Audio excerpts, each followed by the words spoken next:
Welcome to Beyond the Hustle, the podcast where real stories live.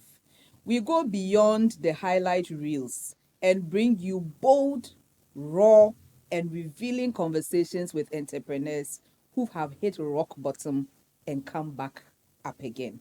Because you see, behind every successful business lies a story of risk, resilience, and sometimes real failure.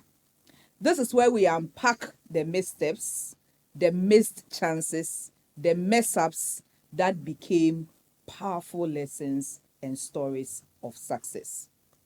So if you are looking to build something big, if you are dreaming of setting up a business, or just tired of faking it till you make it, this is your space and this is your show.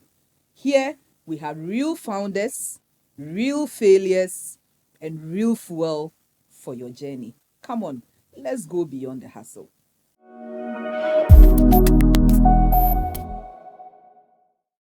Thank you for tuning in once again. You stopped, you clicked because you want to learn. The hustle is real. And a lot of the time we are all struggling through the hustle, but hopefully we can get beyond the hustle when that thing becomes a business that will last, a business that can be sustained even beyond you, a business that becomes bigger than you ever expected. And that's what we are aiming to do. In this program, we are also looking to help people embrace the failure along the journey. Sometimes people look at you like a criminal when you're an entrepreneur and you failed at something. But we should be giving medals, honestly. And whatever you're doing, get your medal this morning, because one day you will go beyond the hustle. Welcome. I'm so happy this morning or today because I have one of my daughters in the house, and I was just telling her, some people when they come, I don't need to look at the questions. I don't need pre-arranged questions because I know the hustle. I have been there from day one, and we have stories to tell, real stories, real entrepreneurs, lasting impact. So don't go anywhere. Stay here and let's learn together. Help me welcome Emi-beth Aku Quantson. Hi.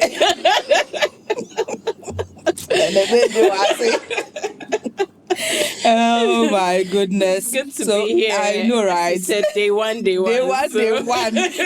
Usually I'll ask them to introduce them, but who hear introduction? I remember very well when Patrick spoke to me. Oh, I've met this girl, and I'm planning to get married to her, and she's very, all that we're in school together. And I said, oh, let her come so that I met this girl. Girl, you fire, pa. So tell me about the journey. Yeah, and you helped us cut our cake. Yeah. That was very memorable for us. In the Volta region, exactly. It was so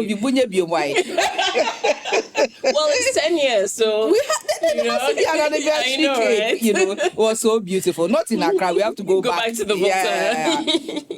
Yeah. But I remember one of the conversations we had was, she wants to start something. She's working somewhere now, and but tell me the journey from Chelsea. Okay. How did you get here?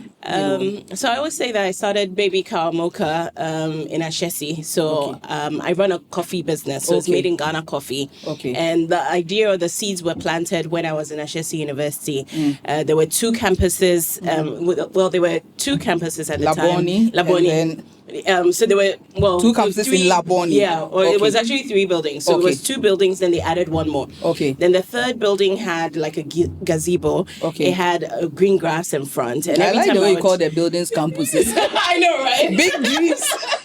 Well, look at what they've achieved now, right? It starts from somewhere. Yeah. So, the third one had a gazebo, it had green grass, but it didn't have like a canteen or anything. Okay. And anytime I would pass by, I was like, oh, this would be a nice place for a hangout sort of spot. We can have sandwiches, we can do coffee, we can do, fruit juice, that kind of thing. So that cafe feel. And I've always had a love for cafes because I've had the opportunity to travel, and a lot of times when you travel, you want to sit at a cafe, the vibe. Yeah. I was like, Ghana needs this. Like, they're young people, we don't have anywhere to go. Yeah. Cafes would be really nice. So I started the first iteration in Ashesi. Okay. And at the time it was called the Lounge. So it was like the Lounge.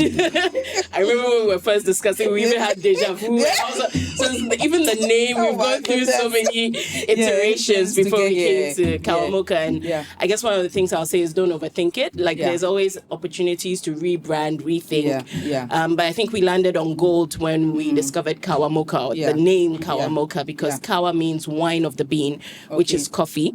And then Moka is a play of how it tastes. So it tastes like very rich chocolate, so a bit of spice. Who came up with that name? Well, they say when you go to school too much and you start a business, this is what happens. I was doing a lot of research. So the early origins of coffee, traced to Ethiopia, drunk a lot in, Arab nations. And then also there was a port of Moka in Yemen, which was known for exporting high quality coffee beans to the world. So the idea was high quality coffee beans from Ghana. So this entrepreneurship streak, where did it come from?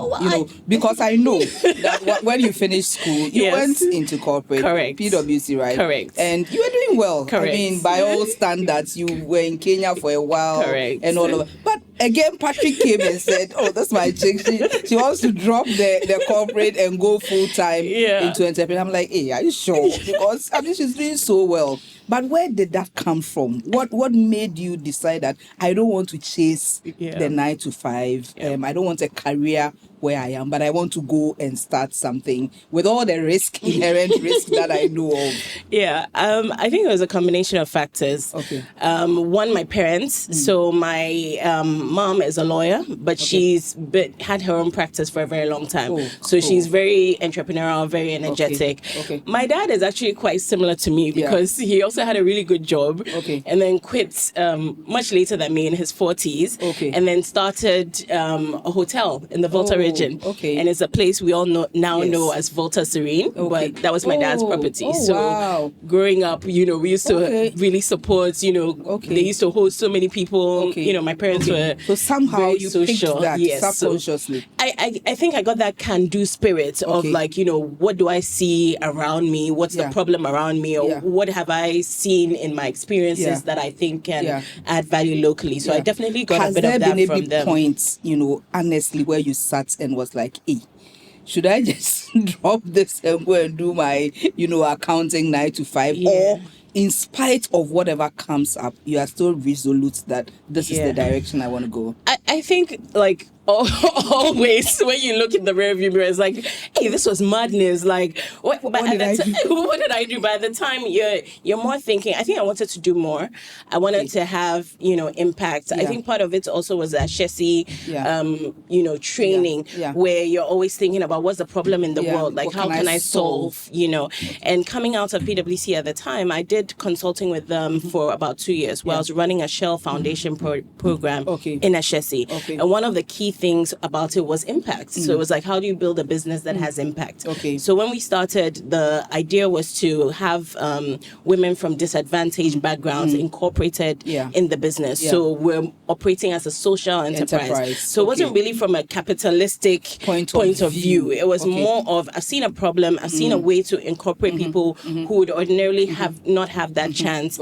I've seen careers along coffee, globally, where you have baristas, even things like making machines. A lot of the machines are made from outside. The whole value chain, farming. How do we make farming more sexy? There's so many aspects that I saw. So it came more from that perspective. I'm sure if I thought more about the money, it wouldn't have started. But beyond the idea, the passion, the excitement, I want to make the change. I want to bring change. I want to change the world, impact people, and all of that. Like my daughter would say, blah, blah, blah. Blah, blah, blah. What I have done tea, so I know the feedback I got. Oh, Ghana, we don't drink tea. What did you do? Because I honestly don't think people would think we drink coffee either.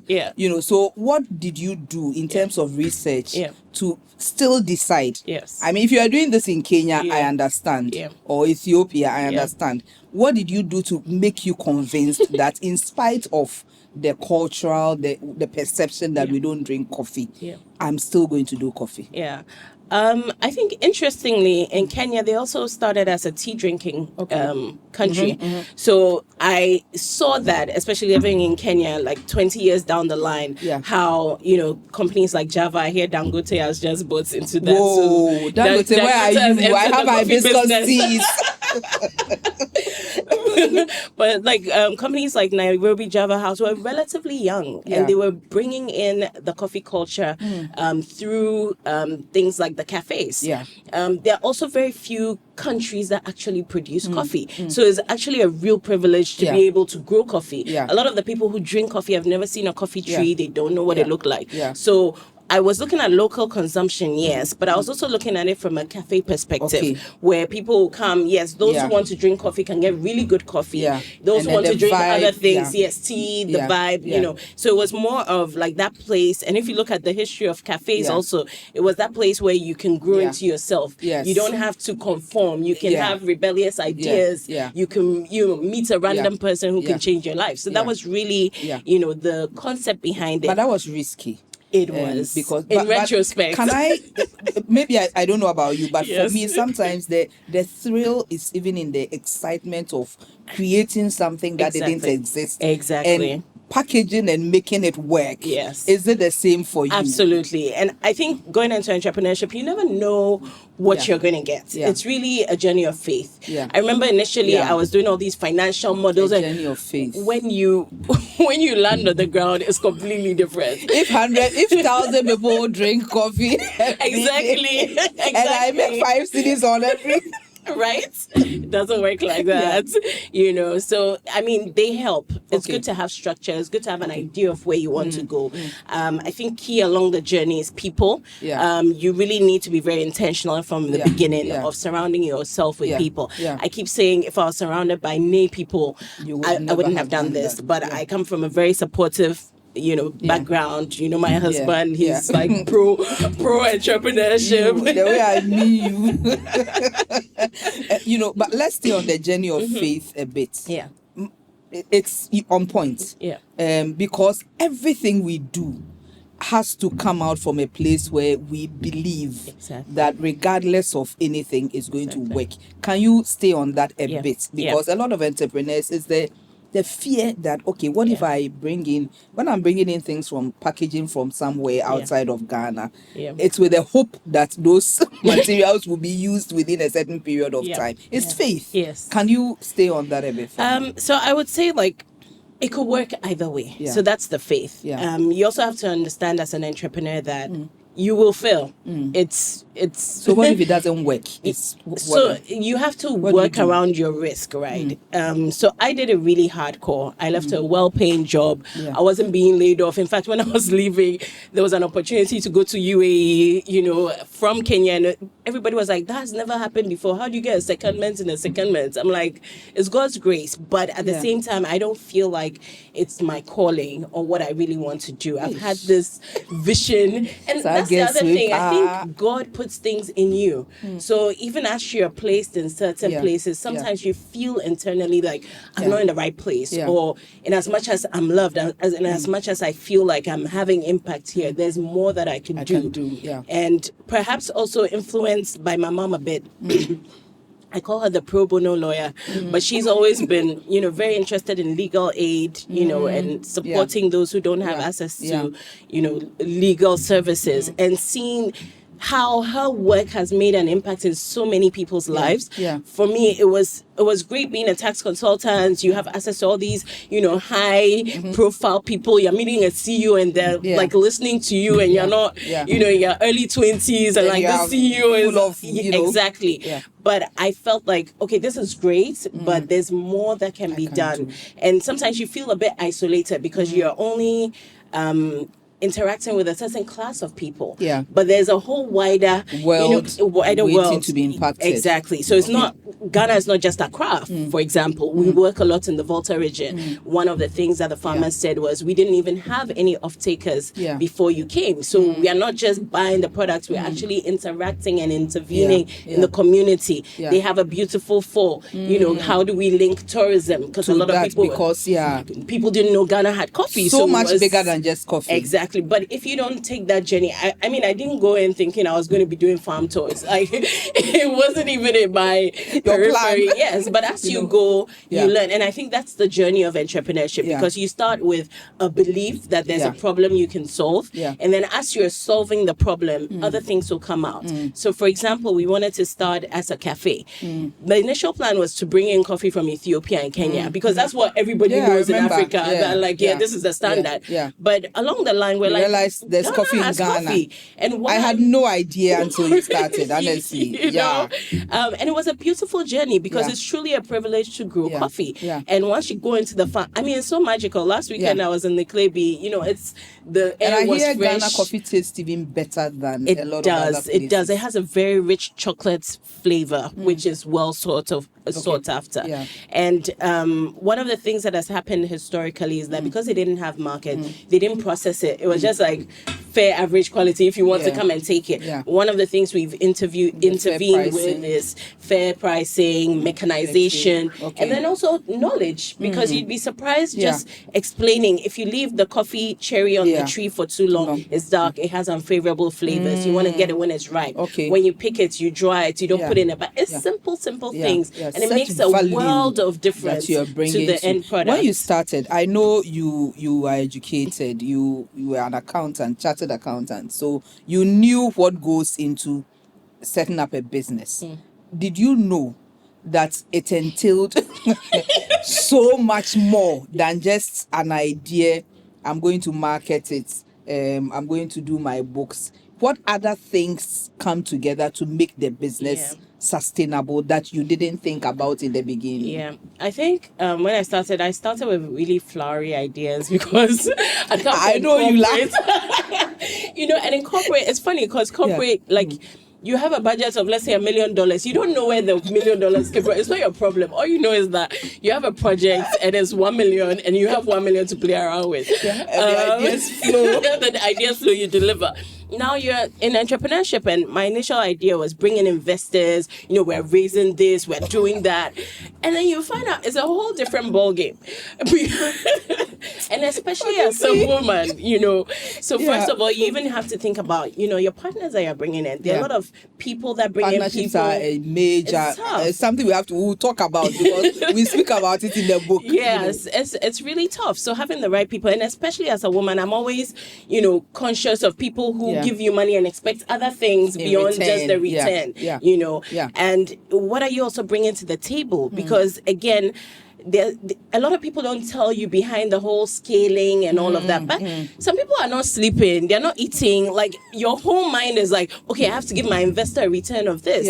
I remember there was a guy who was talking about, you know, getting in an investor and not understanding the whole principle of investment. So you come in with this amount, you think you have a certain number of shares, and before you know, you don't even own your company. You know, so it's really that understanding of how do we protect ourselves, you know, IPs. There are so many things that we can do in Africa and in Ghana that can make it easier. Because I feel like, especially for us, in other places, you don't even have a product, you've raised $10 million. Here, you are making sales 1 million, they're still like, but you know, you have a house. You know, so the criteria is a bit different. So I think that was one of the things that coming back was different than I expected, because I remember when we first started, I had this chef, because I was like, I don't want to get into the cooking, like cooking is not my thing. You know, you are talking about the story in the book, right? Yes. Okay, so let's talk about that. Okay. When I read it, I was just laughing and smiling, because I could imagine Aku full of fire, exactly, with the contract, exactly. You know? Well, and you call the chef who was supposed to be the cooking, exactly, because you had brought the business, exactly, and you were going to manage manage the business. Correct. Okay. So what happened? First of all, he comes in. His food is really excellent. Can't take that away from him. He comes in with like 6 people, and I'm like, first of all, I'm like, you have staff. I'm like, I'm managing my small people. We're doing training. People who understand what's the vision. And you're bringing 6 people who are like, we just want to cook, I'm like, no, but it's not just about cooking. It's also the about culture, exactly. Business, So that started. Then I was like, by the way, you need to manage these people. Before I could even blink, he had traveled. Oh, and he was like, oh, don't worry, this person is in charge. I'm like, we have deadlines. We have a certain way of presenting things. Yeah. And you are like, the expectation was that you are going to be exactly there. So I can't, the fact that they've been trained by you, I didn't want to manage these people. Before that, you have an agreement in writing with this person? I didn't. So it was all those things where you have like verbal agreements. You haven't signed a contract, but you've agreed that, okay, we are splitting this percentage of profits and all of that. But even calculating and understanding who is doing what. Yeah. Because I think a lot of the problems with partnerships is that you start taking on certain things you don't expect because maybe you are the one who wants to maintain a certain standard. The other person is just like, can't be bothered. So I think a lot of it, you have to work your way into a partnership. You shouldn't just start, immediately. There has to be an underlying something, maybe friendship, or like you're saying, a very tight contract. And then you do it just like business. Sit down to say, this is what we are doing and this is what I'm expecting. Correct. And you all sign something. Correct. Okay. So yeah, that story didn't end well because he traveled and I'm like, listen, if we're doing this 50-50, then we're splitting 50-50. You can't expect that you travel and then we'll still split 50-50. No, because right now I'm doing more and I'm feeling like, and then this guy went behind my back and basically told the people we had a contract with that, he wasn't there anymore, and he asked his people to come home because, he was working with There's 6 people. There were 6 people. And I think also you have to navigate things like gender, working with older people, more experience. So, there's also a bit of things you learn that it's different from managing a team of 30 people in a structure where there's HR, there's this, there's that. It's very different from when they have that direct interaction because with when you become the entrepreneur, the owner, you are everything. Exactly. You are the de facto leader, you are the accountant, you are the marketing manager, you are everything. Yes. But how do you build capacity to do this? Because I know a lot of people are struggling. Yes. The idea is good. The business seems viable. But there's so much to the business that we don't think about from the beginning. And that's why I keep saying that people say I'm starting a business. No, you're starting a hustle. Before you can call it a business, you have a hang of all the different things that you need to do. So how do you encourage or advise entrepreneurs to move from I'm going with the idea to really developing it into a business? What do they do? What should they do? How did you do it? I would say you have to start. Okay. Everything else is theory until you're actually on the ground doing the work. It's all like flowery. You're going to make $1 million in 3 months from the 1,000 people times 5. The cash flow, all of that. So you have to start. Yeah. I think another thing that we need to focus on are scalable business models. Yeah. Because a lot of us... The question I was going to ask you, how do you even define... How do you even assess that this business is scalable? Yeah. Because sometimes people bring businesses to me and from the get-go, I know this will remain a small business because it is not scalable. Yeah. So from where you sit, how do you define something to be scalable? Yeah. For long term. Otherwise, it will be a gig. It cannot be. Yeah. What do you look out for scalability? I think it's something that a lot of Ghanaians, especially, we get trapped in because you're be it end all till. Yeah. So I think I would say scalability. You need to have revenues. First of all, you need to be selling or having some way to get cash flows. You need to also look, again, business models. So one of the things for us was that we're doing a lot with retail. So this is selling to supermarkets and the like. Yeah. There's a big difference between selling to supermarkets and when we run cafes at Impact Hub and all those things. So, for example, at Impact Hub, we would have a daily sitting. People were coming in to buy coffee. So you're getting cash every day. So that's a different, business model. you're doing supermarkets, you're doing at least 30 days, 60 days. Oh, I remember that one supermarket. I don't want to mention them. Yes. Yes. And gave you a post-dated check after 6 months. Yes. That and was post-dated 6 months. Yes. And it bounced. I had a good laugh, You know, so those are the realities. Yeah, Imagine and it's your that small capital that you've bought packaging, you've bought products, you've paid labor, you've put all these things in, you've got your packaging, and this guy is like 1 year later. Like, how are you surviving? Okay, so those are the things. And some of those things you learn by doing, you know. So negotiating better contracts, partnerships, you know, if you can make it work. And there are a lot of things that are happening now in Ghana that didn't happen before. We have access to lower percentage loans, which, I mean, 10 years ago wasn't the case, you know. So that's helpful. Women-focused loans as well. So I think that's something that's also helping is the Ghana products shops. Correct. That's also very, very helpful. Absolutely. You know, absolutely. Because then you can send your products and then they help to give you access. Yes. Okay. Yes. And policy, right? Like, where is the policy going? Okay. So one of the things with coffee was that in, I think, 2012, there was a government intervention around also growing coffee. So you could see that there was a little bit of interest because now there was a revived pathway to getting seedlings and stuff like that. So a lot of people who are just like capitalists, they look at GDP, you know, what is contributing to GDP and how can we leverage on that. So those are some of, like, you also need to research global, can your products play on a global field? How can you get it in to different markets? And then there should be other examples, like as much as you may be a pioneer, there's nothing really new under the sun. There's always something somewhere that you can learn. Which is why I love Beyond the Hustle, because then you're also learning from people who have done it before. And for me, that's one of the best ways of getting a scalable business model. And then I also think that defining scale is different from it for everybody. Because you can be very successful in business, but not successful in life. You know, it's not just about, you know, your bottom line or how many stores have you opened, that sort of thing. It's also the impact. And then, you know how, I don't know, when I was growing up, there was also a joke about how, like, pastors' kids were the worst because, you know, that kind of thing. Or the teacher's child, I know, God forbid, the teacher's child was the one who was last because it's like, you can't do everything outside your home and then neglect your home. And I think as a woman, especially in running a business, getting investment, that balance of how do I maintain my home and still, you run a business, for me, I think was the most difficult part, especially where you are that age, where you're having kids, you're young, then you start with school drop-off, making food. So there's a lot of, we call it the mental load of, managing your time.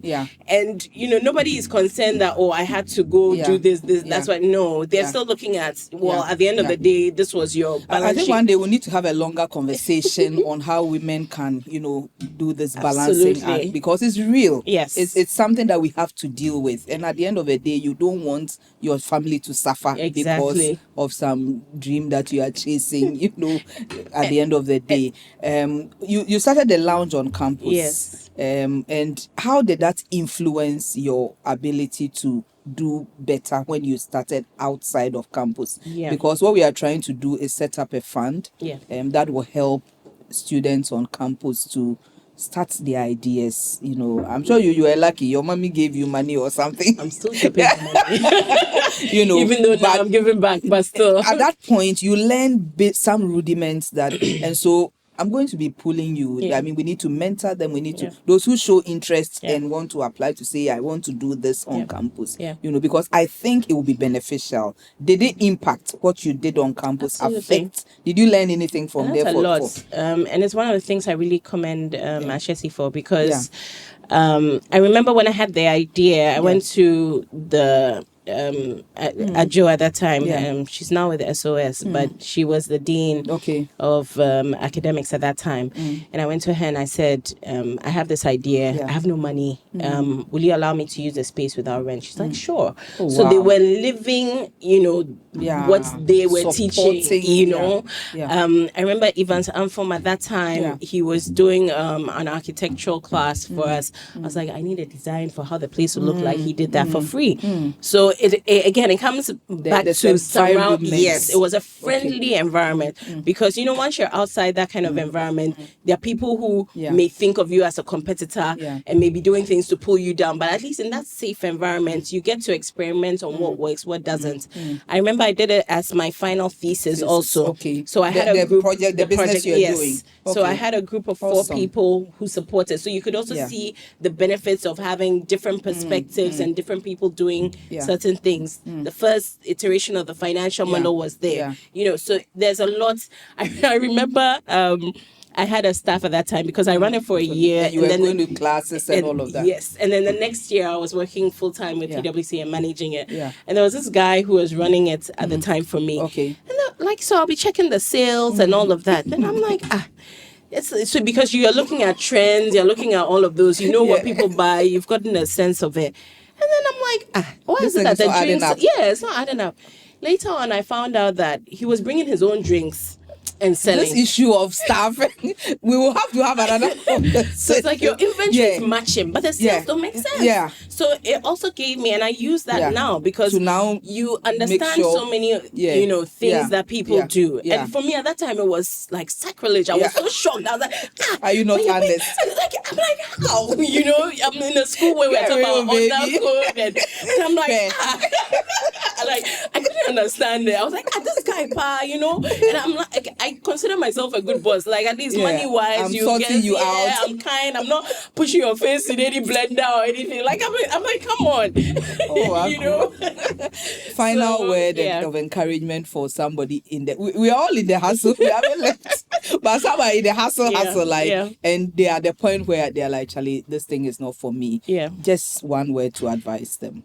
To encourage them. I think you have to be honest to yourself. Nobody is walking in your shoes. And you mentioned about failure and feeling like, but I think failure is in different ways. You can be winning on camera and failing in your behind. And especially in this age of social media and accolades and all of that, don't get caught in the hype. That's what I would say. Be real with yourself. Be real with yourself. Because you go to bed with yourself. You look in the mirror and you have to feel good both internally and externally. Don't kill yourself trying to please somebody who doesn't even pay your bills. Somebody's telling you make 10 million before I give you 1,000. I'm like, no. Pace yourself. Yes, you want to scale. Yes, you want to do all these things. But nobody's chasing you, Charlie. And when you start making money, it's nice. And like they always say, there's always maybe one deal away, maybe one stop away. So keep pushing at it. But if it's killing you, Master, forget it. We love you anyway. We will accept you. On that note, we come to the end of this show. I can speak with Aku for hours, because we have been there and we still keep pushing. For me, what I love about what Moka is doing is the impacts, the women, the farmers, everything that is happening beyond just the coffee. And I think for me, any business that has that kind of purpose is long term. And I will be part of that. So when she floats her shares or list on the Ghana Stock Exchange, we are going to be there to support her all the way. Follow us on all the socials, BT Hustle GH. Buy the book, Beyond the Hustle. When she shares her story of partnerships, you will learn a lot. Okay, it's not too expensive. Invest in yourself. And also, you get a code to be able, if you're a student, to apply and join us on this entrepreneurial journey. I hope it has been worth your while. Listen to all the other things, the master classes. I'll be having a master class with Aku sometime where we can have more time to delve into more book-long issues that will help you. So be looking out for it. Share this with a founder, drop some reviews, and I believe that every step that we take takes you closer to beyond the hustle. See you on the next episode.